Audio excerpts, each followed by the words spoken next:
Just a little bit about myself. I'm Ravi Jayaram. I'm a consultant paediatrician in the Northwest in Chester. Anyone from around there here? Yay. I'm a general paediatrician. I am by no means a behavioural specialist, but I do behaviour as part of my day-to-day work. And I got involved in this because a few years ago, about 3 years ago, I clicked a link on a medical website that said, we're looking for doctors interested in doing media work. And I've always liked the sound of my own voice. I thought I could do that. And through a series of things from there, I got chosen to be part of this programme. And I did say to them at the start, look, are you sure you think I'm the right person? Because I'm not an expert. I can do it. I deal with these children on a day-to-day basis, and I move them on to people who know what they might be doing. They said, no, that's exactly what we want. So that's my background. So for me, I actually learned a lot from this as well, about how things should work, could work, don't work, do work. And I don't know whether, Dawn, you want to talk a little bit about yourself now? Or well, yeah, I'm Dawn Harper. I'm a GP, actually, in Gloucestershire.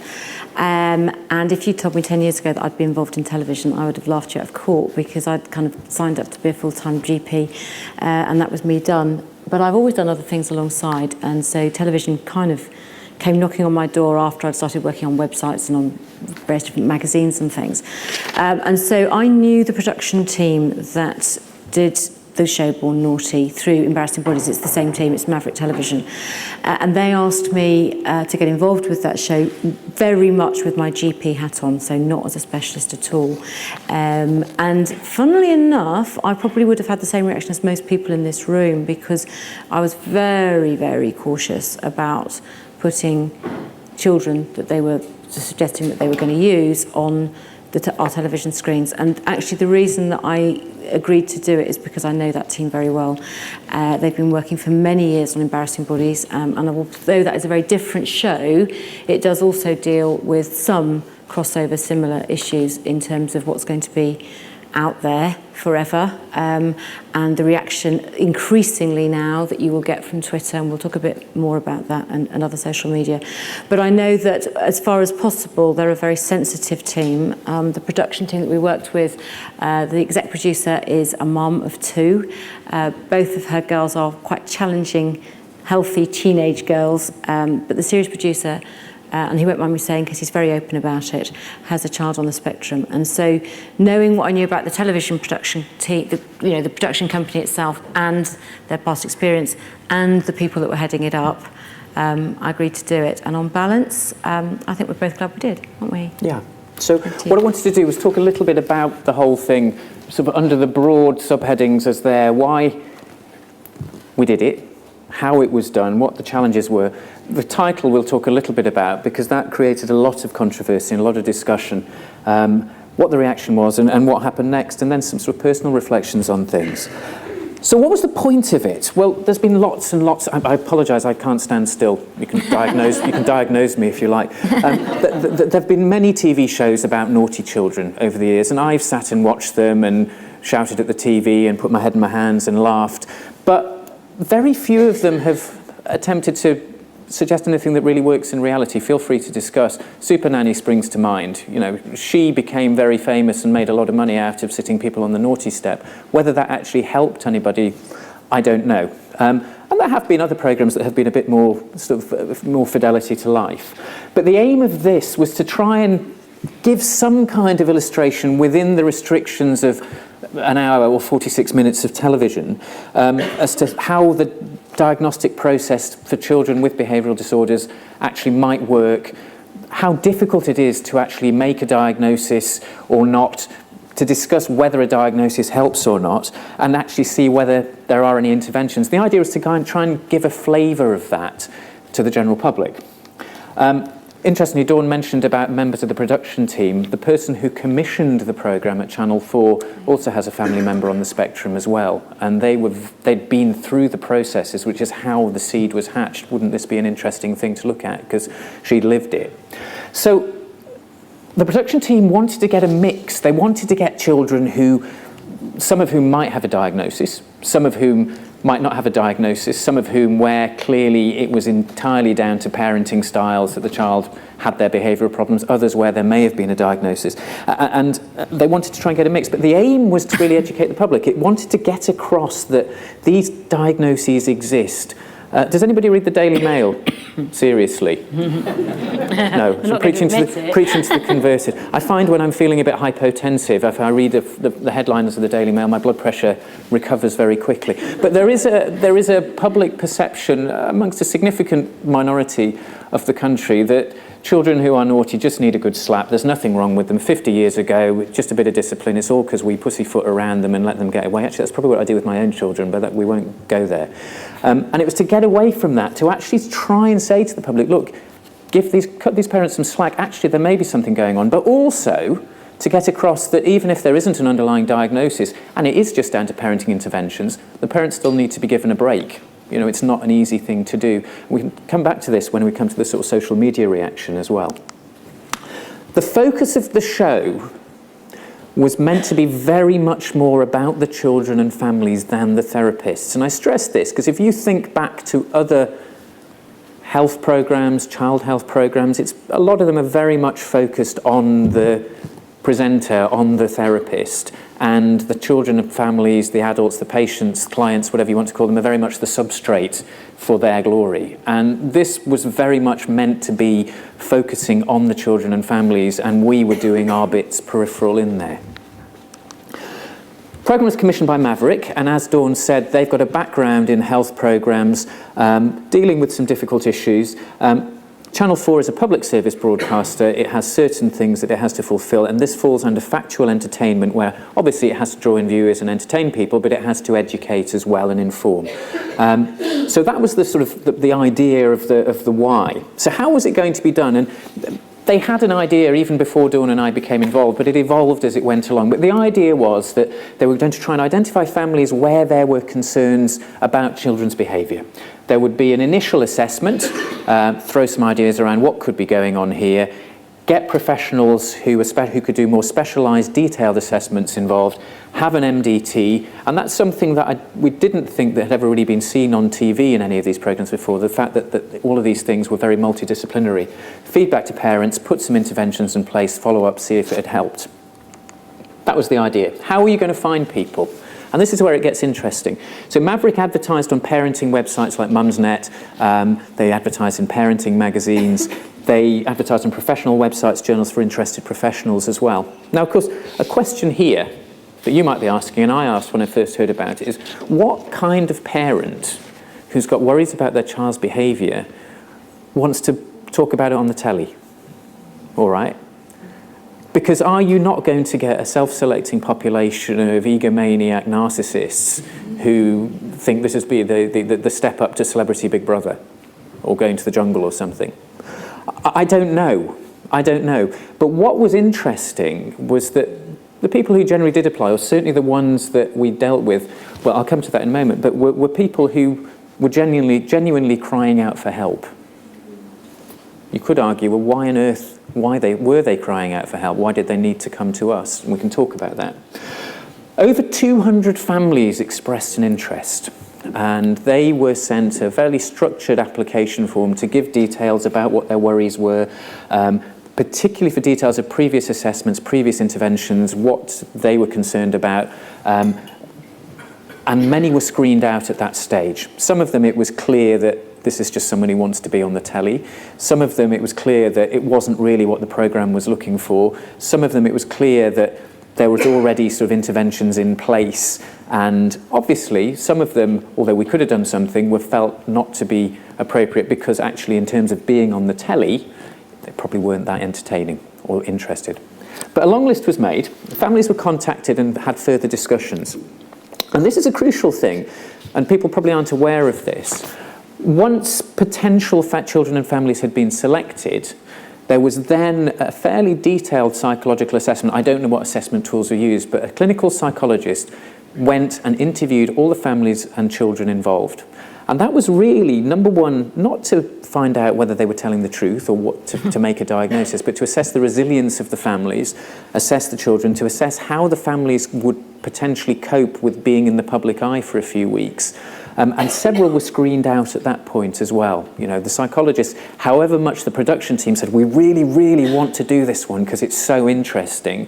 One of the children that was screened out was a child who, I think one of the things that was described in the form that she'd done had a pet hamster and squeezed it to death.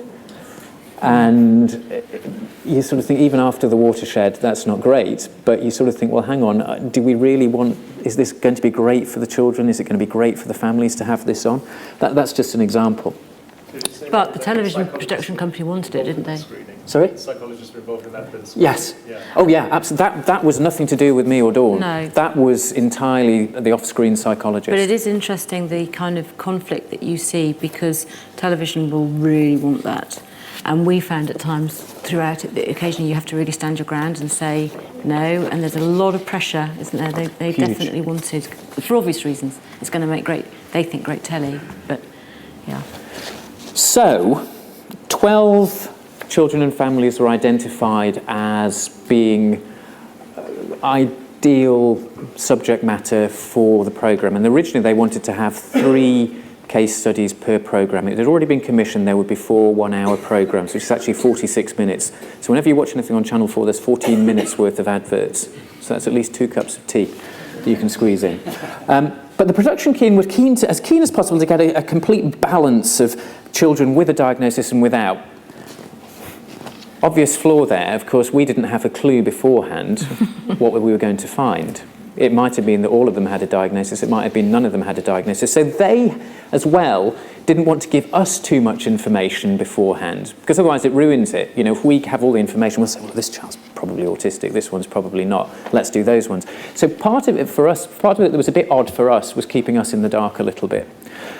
But they chose their 12. And what happened then was that for those 12, they did some filming.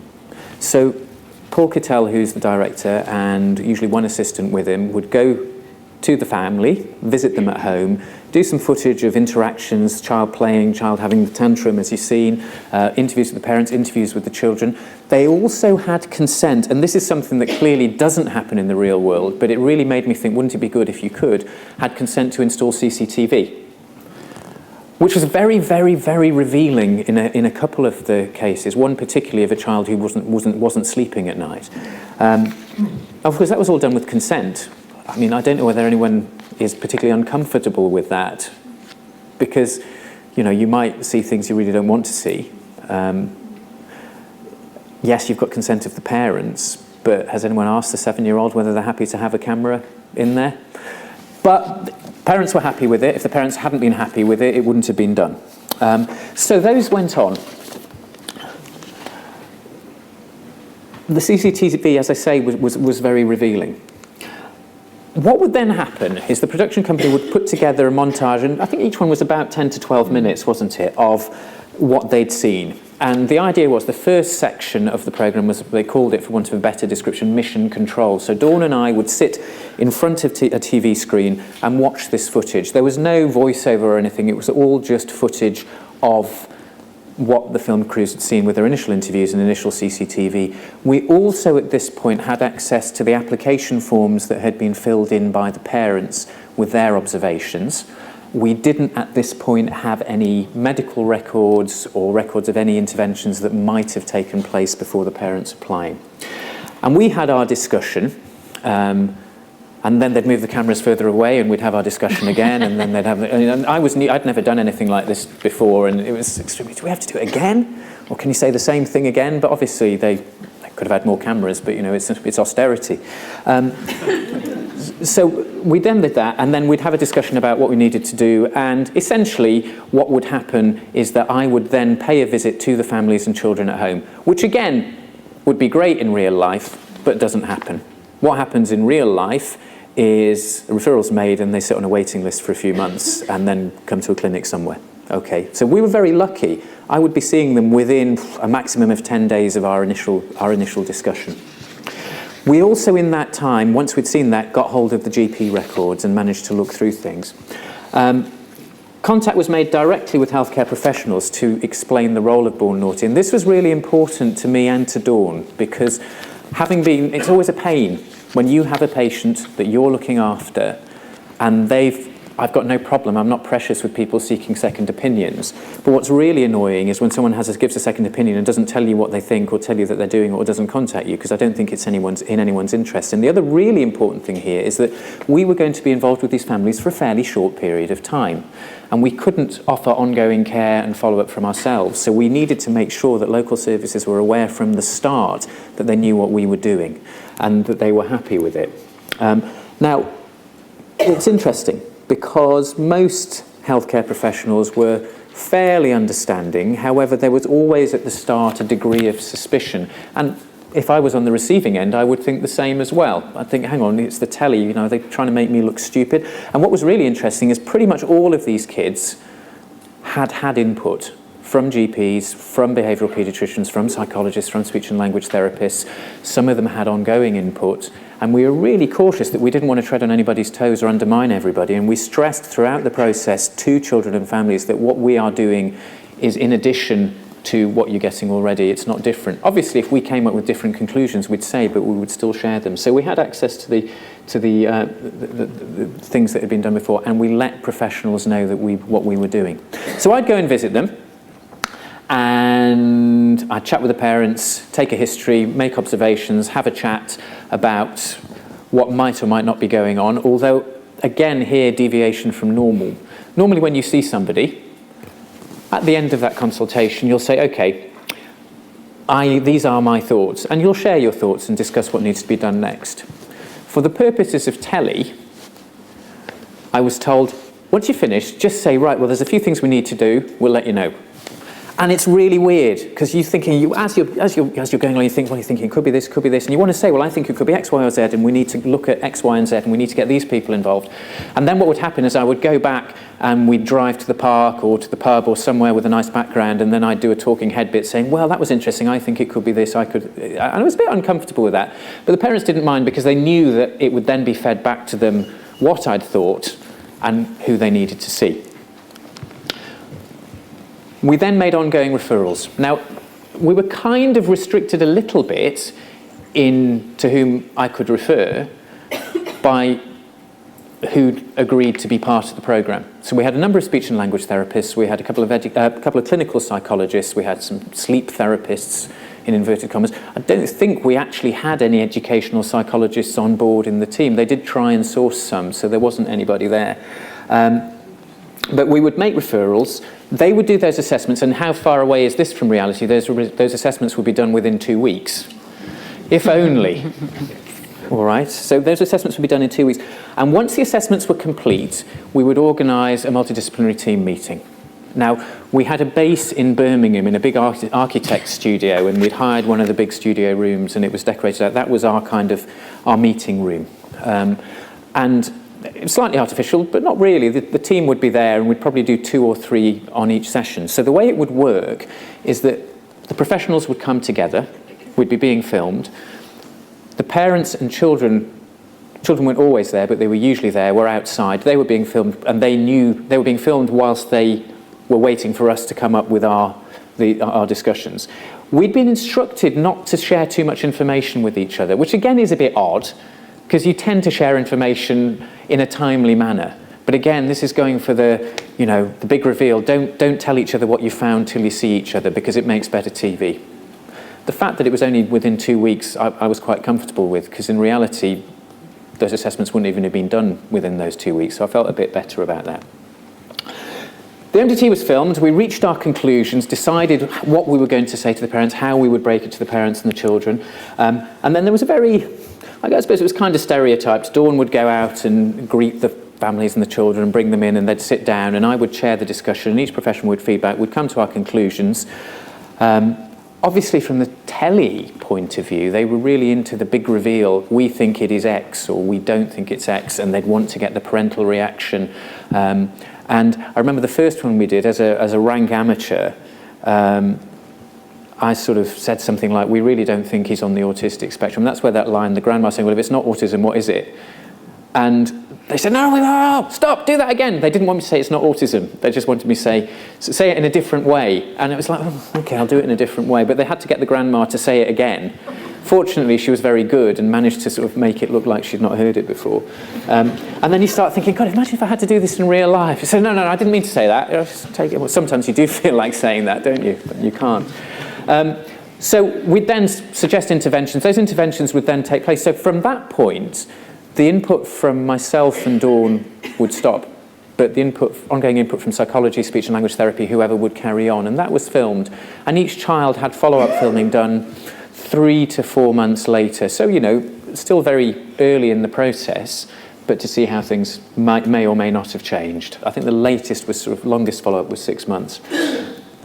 We lost a few children on the way for various reasons, which I'll come to. So in the end, there were 2 children featured in each programme.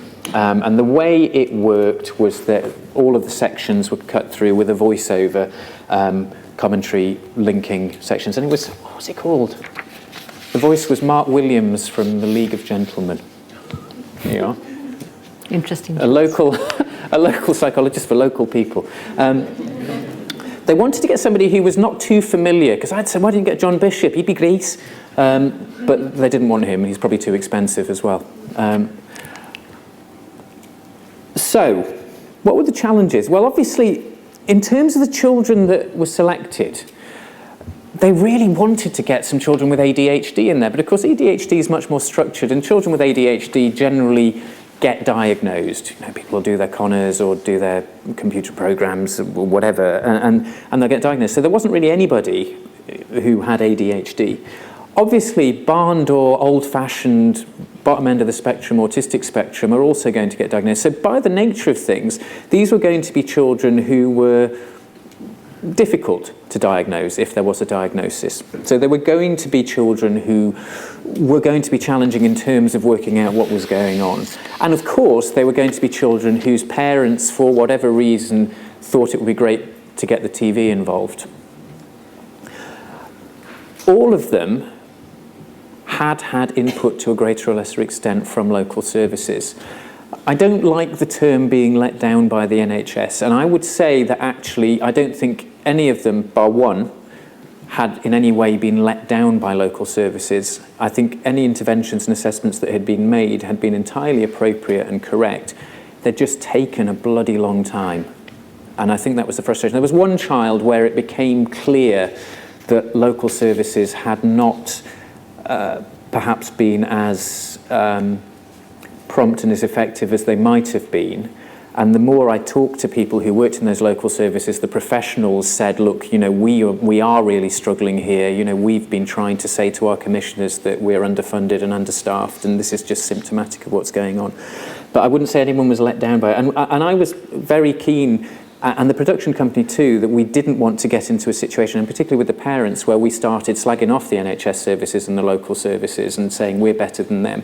Because these children and families needed to carry on engaging with those local services once we'd finished.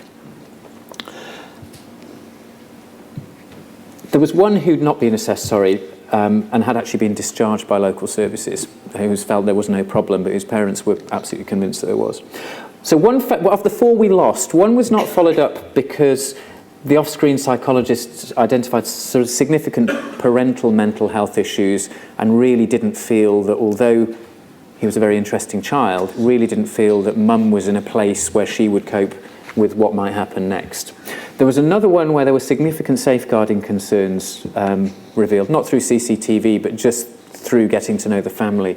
And it was I felt after discussion myself it was inappropriate to carry on, and we involved appropriate local services. There was another family, and this is a really interesting one. It was a child from the CCTV footage I think was probably going to be found to be on the spectrum.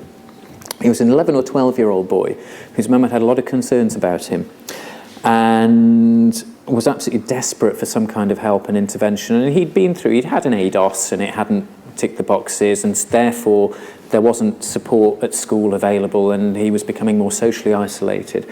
And her parents, because she was a single mum, said to her, if you get involved with this programme, we will withdraw our financial support, we won't come and babysit, it's just crazy. And this is the time that Benefit Street was on.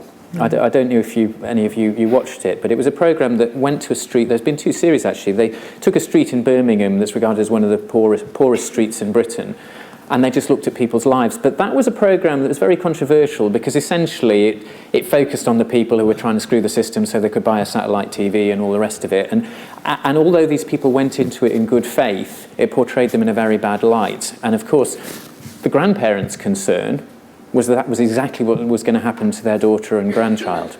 So we lost that. We actually got as far as making the home visit, and I did have a long discussion with Mum about things and say, look, this is what you need to do. You need to try and get referred to these people and get this done. And I really felt for that lady. And again, there wasn't a lot we could do. I mean, Mum sort of tortured herself, and we said, look, much as we'd like you to stay in, if that's what you've been told, we understand that you can't do it. The 4th family, who didn't get involved, were very interesting. They went through the whole process. We filmed the MDT, and our conclusion from our speech and language therapists felt that the child probably wasn't on the spectrum. He did have a brother who'd been diagnosed as being on the spectrum.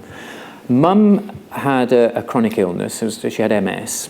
Dad wasn't the father of this boy, but he was the father of the younger sibling with autistic spectrum disorder. And he'd had previous assessments for ASD, which had concluded that he wasn't on the spectrum. So they came to us. Our team concluded the same.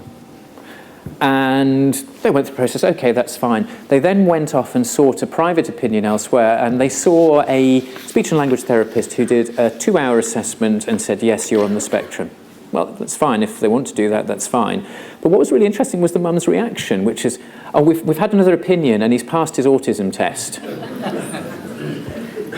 Okay. Okay, fine. And we talked about that one and thought, well, if we feature that child, we would be obliged to then go on and talk about what happened afterwards. And interesting as would be, we just thought it's going to create too much aggro controversy. You could argue it would have been a great one to do. But again, you've got professionals undermining each other, and I think that's difficult. Dawn? Yeah, I've just thought of another one, actually, who didn't make it to the final 12. And I've forgotten, I don't know what has made me remember, but it was another interesting scenario in that they got as far as asking for some medical records or getting in touch with the GP. And the GP straight away said, look, I don't want you to, phone the parents and said, I don't want you to do this. You absolutely, that you don't put your child on television. I will fast track your referral. But it was really interesting where television, or the threat as it was seen of television, really galvanised the whole machination of the referral service, and I'm sure somebody else fell down the line as a result of it, but that family got seen more quickly. Yeah, I forgot about that one. Another big challenge was clinical responsibility. So I'm based in the northwest of England. We didn't have any from particularly near where I am. Because you're so good at what you do. Well, my colleagues are so good at what they do. So you're driving around the country, and it's great. I got to visit places I'd never been, filmed in my car with the number plate pixelated out so I couldn't get stalked. That's great, but I still had to liaise with local services. Now, it's hard enough liaising with colleagues in your local area when you know them a little bit, but not knowing them made it extremely hard. And of course, at what point, who has clinical responsibility? Okay, I'm doing this, it's on the telly, but I'm a professional. I'm not an actor turning up and playing a role. And I therefore have a responsibility to these children. And how can I do that? How can I liaise with a school in Surrey when I work in Chester? Why should they listen to me? And this was an issue with one of the children. Yes, that's fine, but we don't accept your assessment as valid because you haven't officially been involved. And it's really, really hard. So it's a case of then liaising with local professionals and saying, look, these are our assessments. This is what I think. Can you pick up the ball and run with it now? And there was one particular child where they just kept disagreeing and saying, no, we don't agree. And in fact, the mum of that child, because it's not difficult when you've got an unusual name to work out what your NHS email address is, still emails me saying, can you do another report, and I'll do it because I feel I should. And then they'll come back, she says, well, they're not happy with that. They want a report detailing this, this and this. And as time passes by, I kept detailed notes on everybody. And I've written to the head teacher, I've written to the local paediatrician and said, look, I can't keep doing this. These are my reports. There's not a lot else I can do now. So it's sort of the curse of born naughty. It still haunts me. So clinical responsibility, and it's this constant communication between local teams. And there was this element of mistrust and paranoia. I guess it's the society that we live in. Everyone's out to get you. The media are out to get you. What they're trying to do is expose us in the press as being crap, and we're not. We're just working really hard and we haven't got enough resources. And it was really difficult to get over that. It was very difficult indeed to get over that. And of course, the handover of care at the end of filming was really important. We did detailed reports to all local GPs, recommendations of who needed to be involved. I wasn't in a position, if the child wasn't, for example, already under a secondary care service, to be able to refer directly to a secondary care service. All I could do was to ask the GP to refer. It was up to the GPs to do it. I don't know with most of them whether the GPs have done it or not, but I do know that what's happened with all of the children. So those were challenges, really. Now, whether we got it right or not is a whole other question, really. I do know for a fact that all of the children who were featured in the programme, of all of them, 7 of them, parents felt that things improved afterwards. One of them, well, Dawn will come to this, we don't know because we kind of sort of lost contact. Was it a positive process for the families and children? Come back in 10 years and we can find out, really. I think the parents found it a positive process. The children who were old enough seemed to find it a positive process in the short term. What you saw on TV was only a fraction of what actually happened. 46 minutes, 23 minutes on each child is just a fraction, a tiny percentage of what actually went on. Now, what I'm going to do is hand over to Dawn at this point, but I don't know whether anyone's got any questions at this point or points they want to raise. It's the postprandial slump. Yeah, it's coming. Well, the mic's coming the long way around.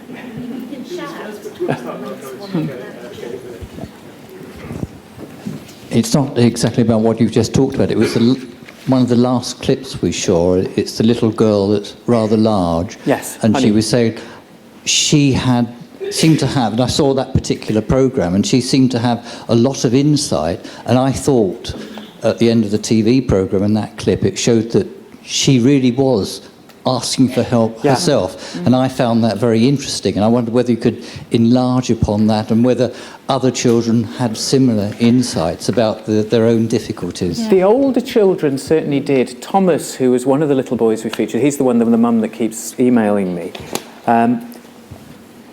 He actually said, I said to him, so what do you think? And he said, well, I haven't got many friends. I want to be friends with people. I really want to be friends, and I try and be friends with them, but they're just horrible to me.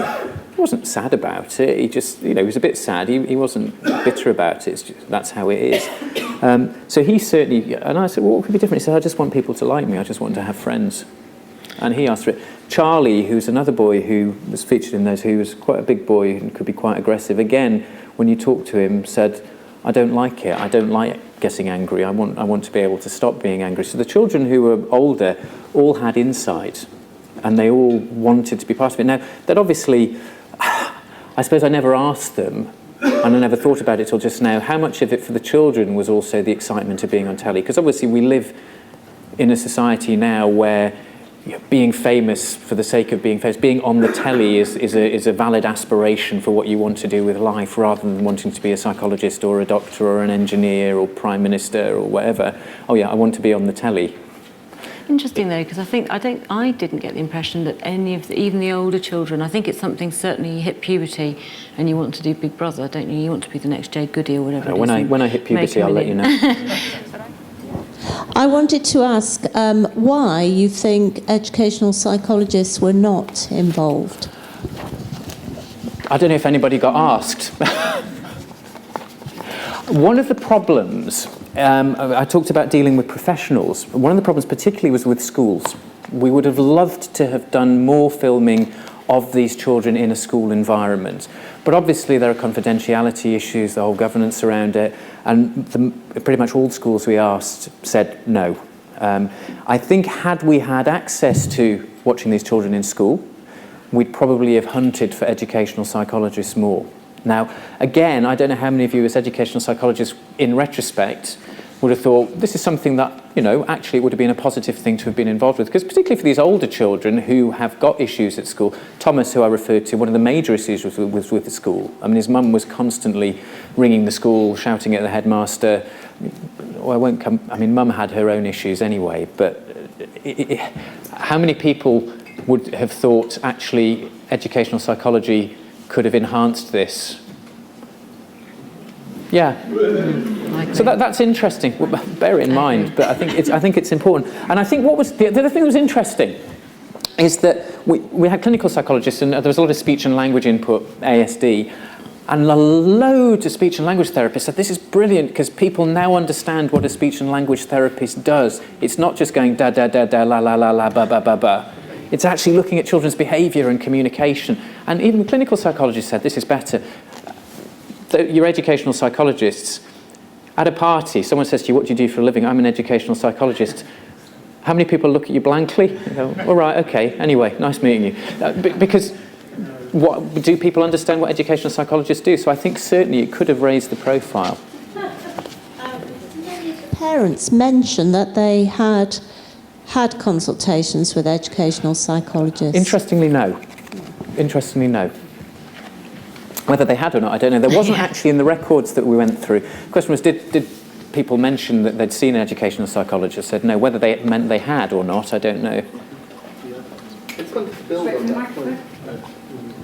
My name's Mohammed Baham. I sit on the BPS Ethics Committee, and part of which we oversee the Media Ethics Advisory Group. So when programmes are being considered, the group will be consulted, and we will offer a view.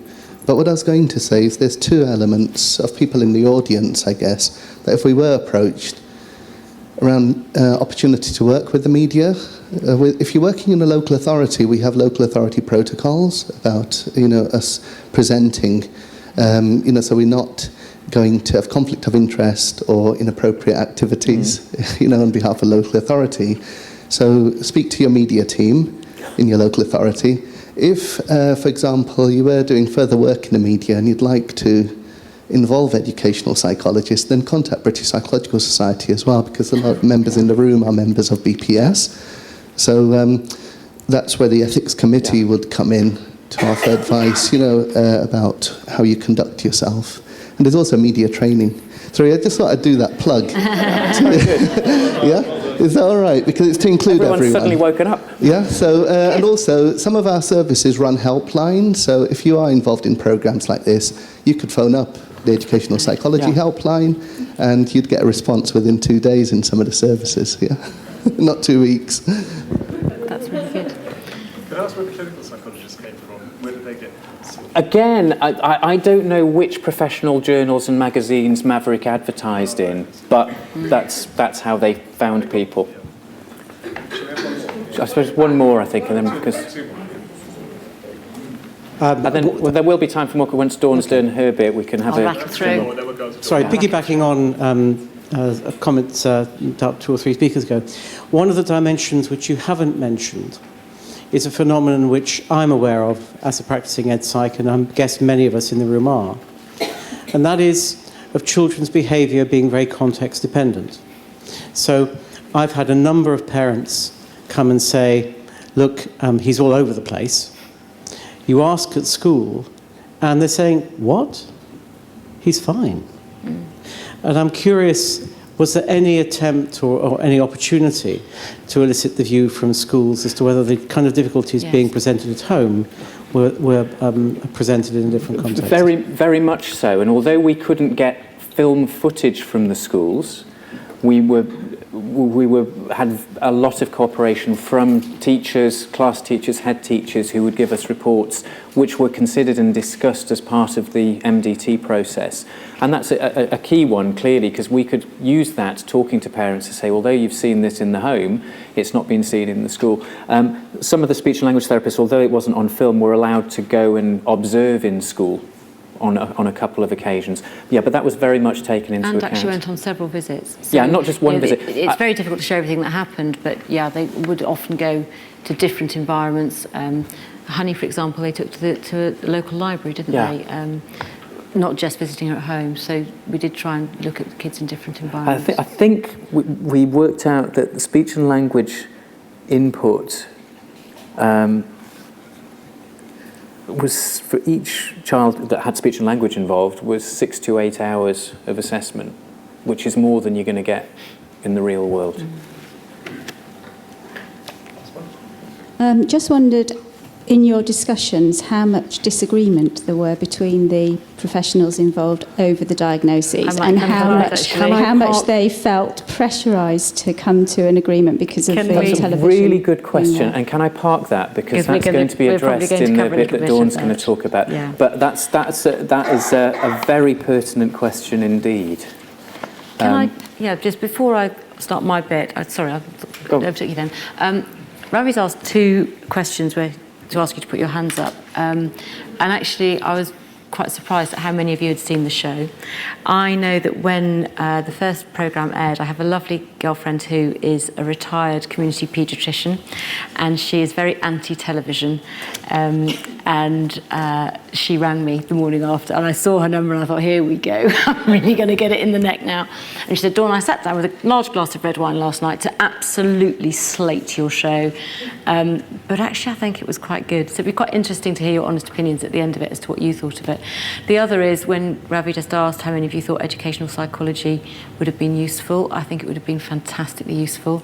Sadly, we're told that we're not going to do any more, because I think it was, I'll come to this a little bit more later on, but I think it was, it really touched a nerve, and it touched a nerve with families coming to see me with my GP hat on, and I'm still very much an NHS GP. I think it touched a nerve with professionals, and I think it touched a nerve with people who don't necessarily have any input with children. My brother does my website. He's very techie. We're not genetically linked, I'm sure. And he said, I sat down to watch the first show, just the beginning of it, because I thought I'd better know what she's up to, because he kind of puts images up on my website and does all this sort of stuff. And he doesn't have children and doesn't want children. And he said I was gripped, actually. I watched it the whole way through. So I thought that was quite interesting. So my remit, you're going to drive for me, aren't you? Because I'm a girl, so he's going to do the driving. I can press the button. You press the button. So, you know, the health versus TV thing, and this is an ongoing debate that I live in all the time. As I say, I'm still practicing as an NHS GP, and then my media world is completely different.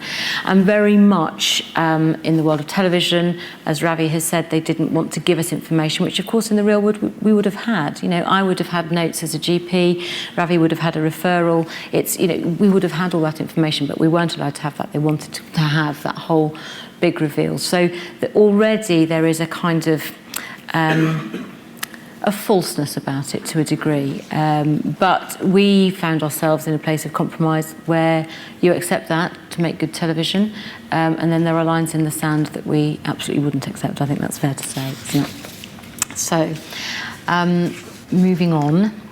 And this is your question. Yeah, so this is it. You know, the world of TV does like black and white, and they want conflict. Really interesting, because I'm not sure that Joe Public does, actually. I mean, although I guess the Jeremy Kyle show is hugely popular, but surely sometimes people would quite like to see a little bit of harmony on television, I don't know. But what they wanted was for the big reveal to be the big reveal, whereas we all know that in the real world, we have broken people into the concept of where we're coming to, and it's a step-by-step process to get to that diagnosis. But they also wanted us to disagree, and actually, to be fair, I think we found it quite difficult to disagree in most cases, didn't we? I think, you know, because it's interesting that they want us to disagree, but in the real world, if all your healthcare professionals are disagreeing, that's going to completely undermine your confidence in that team. I mean, there was one little girl where, on my initial assessment, I thought on balance the child probably wasn't on the spectrum, but after more detailed assessment from the speech and language therapist, they thought actually, there's a few things that suggest she might be. That wasn't done as a disagreement. No, but to be fair, you agreed once you had the further assessments, that's a good point. didn't you? And Sarah Eglin, the producer, I rember her saying at the end of the first MDT, she said, you healthcare people, can't you argue with each other? Why do you always agree about everything? And he said, well, because that's what we do. The same girl who said to me one day, oh, you can be so BBC sometimes, Dawn. I think that's probably a compliment, but we'll take it from there. So anyway, we did, though, have quite a lot of input, and I think for both of us, that was really important once we'd agreed to do a show like this, that we had a degree of power of veto where we could say, actually, no, that's one step too far. And one of the things that Ravi was talking about earlier, we were talking about earlier, where they wanted to have two-way, two-way mirrors for us to sort of view the children and so on. And we just felt it needed to be as real as possible within the confines of making TV. And to be fair, and I think it was, as I said right at the beginning of this afternoon, I think the fact that we have a mum in charge, a commissioning editor who has a child on the spectrum, and a series producer who has a child on the spectrum, I think that probably made our standing our ground a bit easier, don't you think? They supported us a lot of the way. The production company listened to us. A lot of the ideas came from Channel 4. So throughout the process, they'd have to do some filming, take it back to Channel 4, say, what do you think? And the two-way mirrors thing, they said, well, Channel 4 thought it would be great, it would make great TV. And I have no doubt it would make great TV. But it's not great. Channel 4 have had some great ideas about what I should do. There's been a lot of negotiation. So they push, that's their kind of remit. They want to push the edge. But we have to, I think, maintain our professional status, and what people think of us as doctors is far more important than what people think of us as presenters. So we kind of stood our ground quite well, I think. Which brings us to the next issue is the title, and that is probably where we had the most conflict of all. So this programme started off as Born This Way. Question mark, and actually we both still feel that would have been a better title, and it was that title all the way through until it's about to be it's been scheduled actually, and that's another thing that we'll come on to in a minute, but it had been scheduled, and we get the phone call individually to say they want to change the title, they want something a little more punchy, they're going to call it the Brat Pack. And we both went, neither of us knew that the other one had had the conversation at this time, because of course Ravi's up north and I'm down south, and we both went, no, we just don't want that. And there was quite a lot of pressure, and there were lots of ideas, and you can see the various titles that were put forward. And we had to really fight hard. And for us, the Born Naughty was a reasonable compromise, but we felt that the question mark was really, really important. And that was interesting when it came to social media, because, of course, you drop the question mark on social media. It's one character wasted, isn't it, of your 140? So we kind of... But I feel, in a way, that was a reasonable compromise. We felt very strongly when all these different names were being bandied around that actually I didn't want the families exactly where we started, where the grandmother says, don't do this, they're going to make you look an idiot. The families have agreed to Born This Way, and suddenly this show comes up as the Brat Pack. They would feel completely duped, as though we'd planned to do that all along. So we fought quite hard on that, and that was our compromise position. As a sado who sits at home and watches a lot of telly because I don't have a life, you become aware that Channel 4 have a track record for controversial titles to programmes that are actually quite good. And not like the title to draw people in. And the Brat Pack was along those lines. But the argument was, what you're basically saying is the default position that these kids are brats. And I got into a really silly debate by email with Sarah saying, well, is brat an insult? It's more like the Rat Pack. And I said, well, that's even worse, isn't it? And actually, the Rat Pack were from the late 50s. No one actually remembers who they are. It's not relevant. And but again, this is the beauty of having people on the production team with experience of what these families were going through. And how they would feel if suddenly their child was under that title. Let's skip through the next one and go to the next one. Yeah. So, the series was broadcast in May. That in itself is an interesting point, because we finished filming the year before and it was set to go out in January. Now, with my TV hat on, that was a really good thing, because in January there are dark nights, nobody's got any money, everybody's staying in, and when programmes get recommissioned, they get recommissioned on really good viewing figures. So we were quite happy with it going out in January. The reason it didn't, though, is actually really good, and that's because all the families had power of veto, so they were shown the DVD footage of what was going to go out on air, and they were allowed to agree it. And at that point, even after all the filming, they were allowed to withdraw their consent, and one mum did. Our exec, Sarah, says she regrets actually saying to the channel, hold fire. I'm going up to see her tomorrow, I'm going to show her the footage, talk her through it, but she is having cold feet and she's not sure. What the channel did was they panicked and they pulled the whole show and rescheduled. Sarah went up, showed the footage to the mum with, I think, her mum or her sister, it was a relative, who said, actually, this is really sensitively done, it's fine, what's your problem? And she said, oh, I don't know, actually it is fine, isn't it? Yes, it's okay. So Sarah got straight on the phone to Channel 4, said, it's okay, it's fine, we'll all go. And they said, sorry, we're rescheduled. So we then had a whole load of problems rescheduling and stuff, and eventually it went on air in May, June, which... Were the children given the right to veto? No. I think those children who were old enough were allowed to what they watched it. They saw it with their parents. I don't know whether any of they all watched it. I mean, obviously... I'm sure, I mean, had a child said, I don't want that to go out, there is no question. Yeah, but they weren't explicitly asked. I don't think they were explicitly asked. No. That's a good point. So it was 4 one-hour programmes once a week, and as we say, just two cases. It was quite heavily trailed on Channel 4. It actually did incredibly well in terms of Channel 4 viewing figures. And reactions were what television want, I guess, very black and white. So I've already intimated that some of my clinical colleagues, gave us some really super feedback. The National Autism Society were really pleased and very active on Twitter as the shows were going on, very positive. We had mostly very positive reviews in the press, and as I say, we had some amazing viewing figures for Channel 4. In fact, that was the best viewing figures for that slot for any programme for over a year. Some of that might have been because of Camp 2. Actually, just before we show you Camp 2, there were 4 episodes. The second one was up against the British Soap Awards on ITV, and the third one was up against the Britain's Got Talent live semi-finals. So we still, for those two, managed to get just under $1.5 million. And some of that...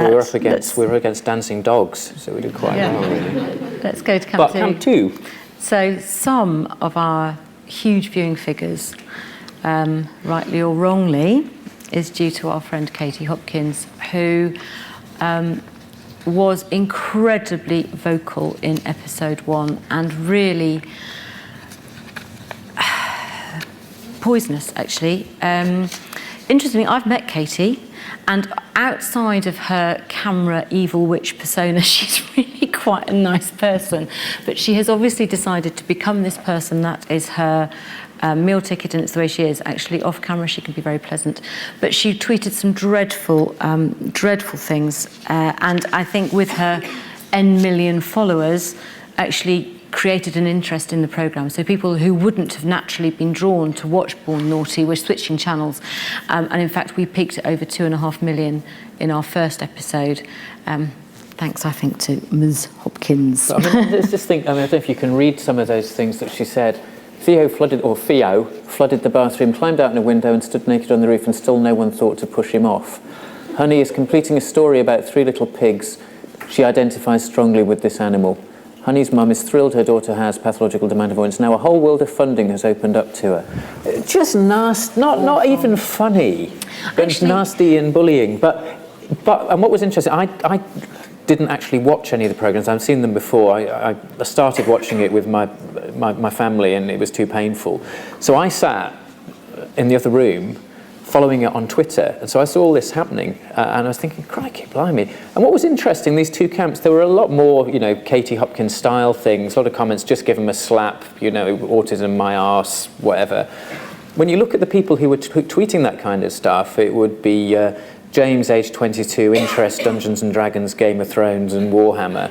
And it was generally people who, younger males, presumably single and friendless, but maybe I'm making assumptions, but younger males who were making those comments. And generally, but what was great were the comments that were coming back at those comments, which is reassuring. It sort of reaffirms your faith in humanity a little bit. And actually, I think Katie's reaction to Honey's mum, there was quite a lot of Twitter activity about that. People saying, how dare, because she actually punched the air and she went, yes, when she had a diagnosis of pathological demand avoidance. And actually, to be fair to Stella, I think she was so frustrated and so exhausted and so at the end of her tether. It was that complete relief that actually somebody she perceived was taking her seriously and she was going to get the help that she so desperately wanted. It wasn't that she was thrilled to bits that her kid had a diagnosis, but unfortunately, I think, and to be fair, I think also the confines of telly mean that you don't see necessarily all the agony that that woman has been through, and so it may be interpreted that she's just thrilled to bits that her child has got a diagnosis. And actually, just going off-piste a little bit, we worked very hard with the production company to try to ensure that what we didn't want was for this show to be all about making a diagnosis, and that it was important that actually when a diagnosis was made, that was the beginning of the next journey, not the end. So we kind of had to work with them a little bit on that, didn't we? We'll whiz through. We'll whiz through. Where have we gone? Okay. Well, in fact, some of these we can actually just ignore, but this is quite an interesting one because obviously there's a lot of comment on social media, but we did have one formal complaint from a speech and language therapist to the production company because she felt that NICE guidance hadn't been adhered to and that we'd made the whole thing look far too simple and raised expectations and so on and so forth. And we took that complaint very seriously. In fact, I mean, they take all comments very seriously, and they consulted both Ravi and I in a kind of joint letter to answer that complaint, and our reply was basically that this was not aiming to be an educational tool for people training in speech and language therapy or in the diagnosis of these kind of conditions. What it was aiming to do, and I think, my personal view is I think it did achieve that, it was aiming to raise awareness of these issues and to try and engender empathy within society for the difficulties that people are having. So when your child is having a meltdown in the supermarket, instead of everybody looking at you with disdain and wanting you to give it a good slap and all the rest of it, actually maybe, having seen a show like this, you might think, is there something else going on? In fact, we were talking about this earlier, and I think it's fair to say that NICE guidance was adhered to more strongly within the realms of this programme than it is sometimes in our clinical practice, because A, we could, and B, I'm going to whiz through these, I'm going to kind of side all over these slides, I'm just going to natter. A, we could, B, we had the resources to. And I think that was one other criticism that we sometimes had, was that we were raising expectation. Everybody thinks they're going to go into their GP, they're going to get this referral, they're going to get assessed, they're going to and of course that's not the real world. And we have to, and it's an ongoing debate I've had with Maverick, who are very responsible and they're very good, but with Embarrassing Bodies, which is another show I do with them, I said we must make sure that we are clear about what is NHS provision and what is private provision, because we're not doing anyone any favours if we just raise expectation. We're going to cause frustration across the board amongst professionals and patients and families and relatives. So, and I think it is a very valid point. It's something that I've come across from friends and colleagues that we've been talking about. Did it raise expectation? How come you can make that diagnosis so quickly, but I've had to wait, We said, but we could get people to go and see somebody this day and tomorrow and the day after, and 6 to 8 hours of speech and language therapy and all those sorts of things going on. So actually, we still saw children in all those different environments. And one of the things that perhaps wasn't as clear as I would have liked it to have been is the idea that I think somebody brought it up, I think the gentleman at the back, that actually did we see children in different environments?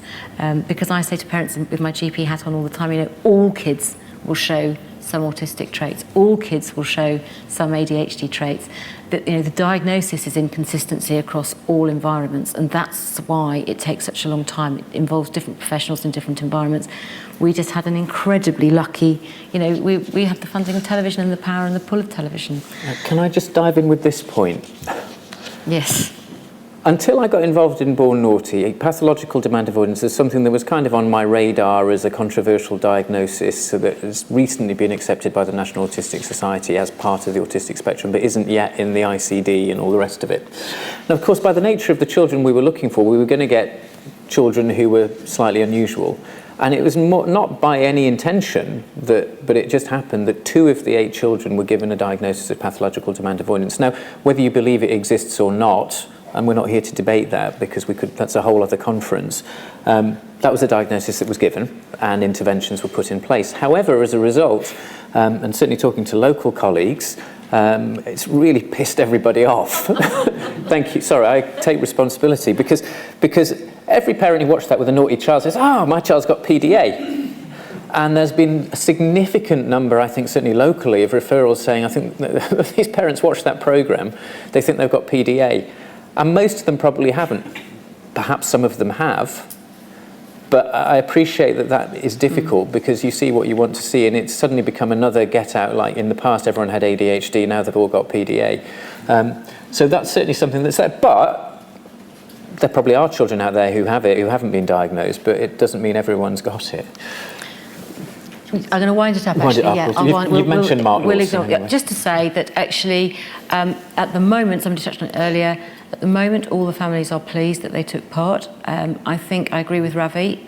Was it a good thing or not for them? We wait and watch this space. There is still ongoing follow-up with some of the families, which is unusual in the world of television. Believe me, as soon as they've got their money shot, they're off. It's one of the reasons why I think Maverick did such a great job. I think we're running, in order to give people time for questions, I think we'll probably wind it up there. But just to say, personally, I'm glad I was part of that show, and I'm sad that we're not doing any more, because I think it did more good than harm in terms of raising awareness and educating the public at large. But I'd be interested in your opinions. Thank you. Thank you very much.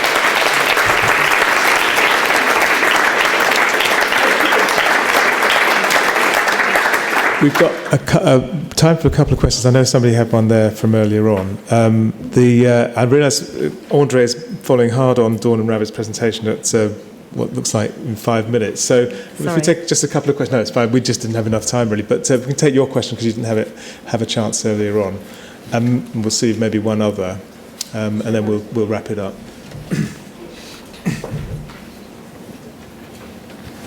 Hello. You mentioned about follow-up for the families afterwards, and my concerns were around the children facing their peers in school and going, I was on telly last night, did you see it? Did you see it? Because I think that's a pretty huge thing for them to be sharing, as well as everything that the other children can see, because we know the watershed isn't foolproof, especially with being able to watch things on demand. Yes. And I just wondered who supported them and how they did it in terms of preparing the children for post-television. What's your script? What's best to keep to yourself? Sure. Well, I think a lot of that was covered with psychology input, but you're coming from exactly the same place as me, is that my first reaction to being part of that show is what kind of person puts their kid on telly. Because particularly in 2015, as it was then, it's not just those people that see it at whatever hour of the clock it is, one night a week. It is there in perpetuity.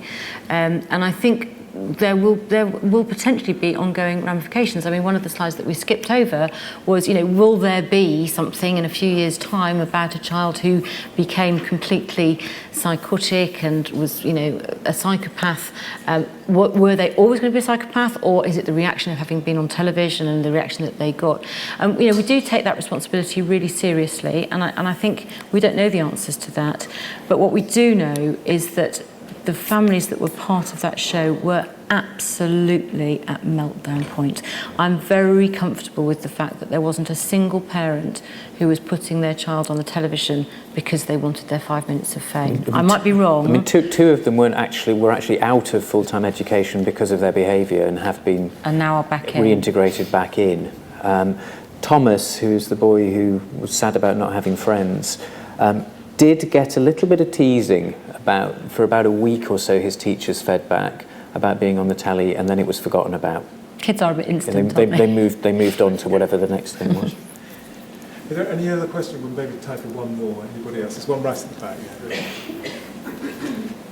Thank you for can you hear me? Yes. All right.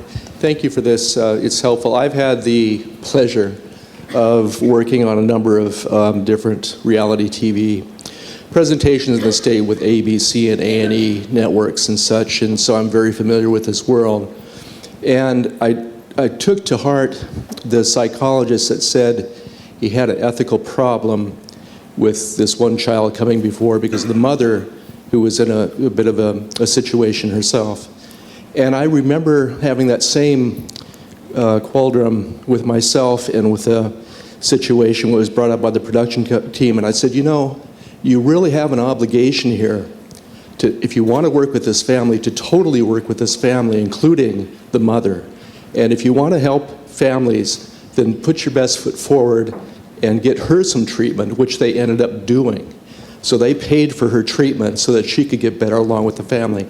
Was there anything like that discussed? The particular issue with this mum wasn't so much that the new problems were identified. The problems were already there, and she was already having treatment.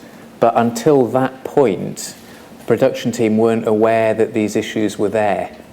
And it was just felt that by going into the process of being featured on Born Naughty, the risk of destabilising things for her was too great. So it wasn't a case of, oh, you've got mental health problems, we're not touching you with a barge pole, go and sort yourself out. And in fact, the off-screen psychologist then liaised with, because she was open with the off-screen psychologist and said, I've got this issue and I'm being seen, and it was discussed with her consent with the person who was looking after her. So it wasn't a case of, right, you're now detritus, goodbye.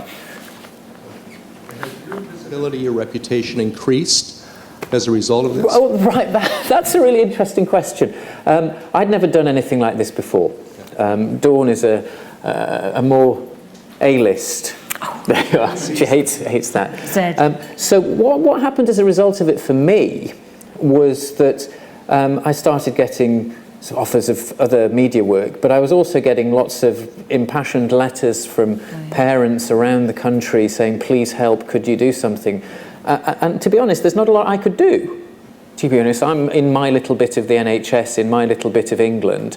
I would be very supportive, and I replied to every letter saying, this is what you should do, these are the people you need to get referred to, but there wasn't much more I could do. I've done a little bit of media work since, but I'm a full-time NHS paediatrician, and it's nice to be asked. And for me, this is entirely separate from the psychology side of things, but you'll know yourselves working in the public sector. You work hard, you work over and above what you do in your contract. You don't often get very much positive feedback, but people aren't backwards and coming forwards with any negative feedback. The thing that really struck me about working in the media world is that people actually really seem to appreciate what you do as a professional coming into Teleland, and they actually listen to your opinion and they value your opinion. And the number of times you sit in a meeting and say, I think this is what we should do. It's ridiculous, that, too expensive, too silly. And this is like, oh yeah, that's a good idea. Admittedly, you begin to realise after a while in the media world that there's a lot of people who spend their lives telling each other how wonderful they are, and you learn to take it with a pinch of salt. So for me, it was a very interesting experience. And people always say to me, was it not stressful? Is it not stressful having cameras on you? And you think, well, no, not really. The worst that's going to happen is I'm going to stumble over my words or look as if my bum's too big or something. No one's going to die. And so it was interesting. So for me, I mean, yes, it was, for the 4 weeks the programme was on, there's a sort of flurry of recognition and people sort of staring at you when you're in Starbucks. But it was what it was. For me, it was a very interesting experience, and I learned a lot about In terms of my own clinical practice, I learned a lot, actually, about sort of managing expectations to an extent. Because, of course, once you've been on the TV, people sort of expect that persona. And actually, what I did on the TV in terms of how I interacted with people and with children is not different from what I do anyway. So it wasn't that big a deal. I think it's the expectations. And particularly people saying, well, can you diagnose my child with PDA? No.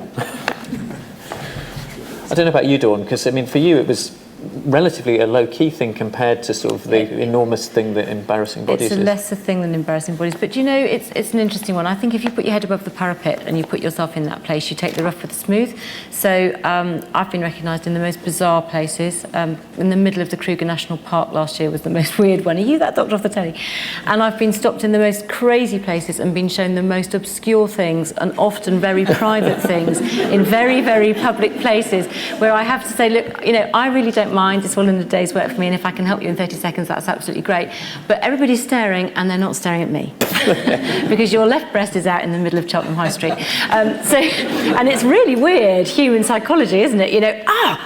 She might be able to help me. Whoop, up comes the top. And you're in this. You'd never do that in any other scenario. So that's just life now, and my kids sometimes get really irritated by it, and I say, that's if you enjoy it, don't you? I mean, I love what I do. I love both sides of my work. I love my NHS work, which I can because it's not full time, and I really take my heart out to people who do it full time now because I think it is really hard.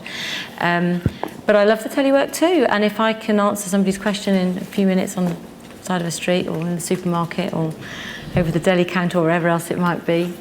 My daughter did once say to me, Mum, will you not get changed in the communal changing room? Get changed in the individual cubicles. And I said, oh, sweet, I haven't got anything anybody else hasn't got. Yeah, but it could go on YouTube. It could go on Twitter. Oh, I suppose it could, actually.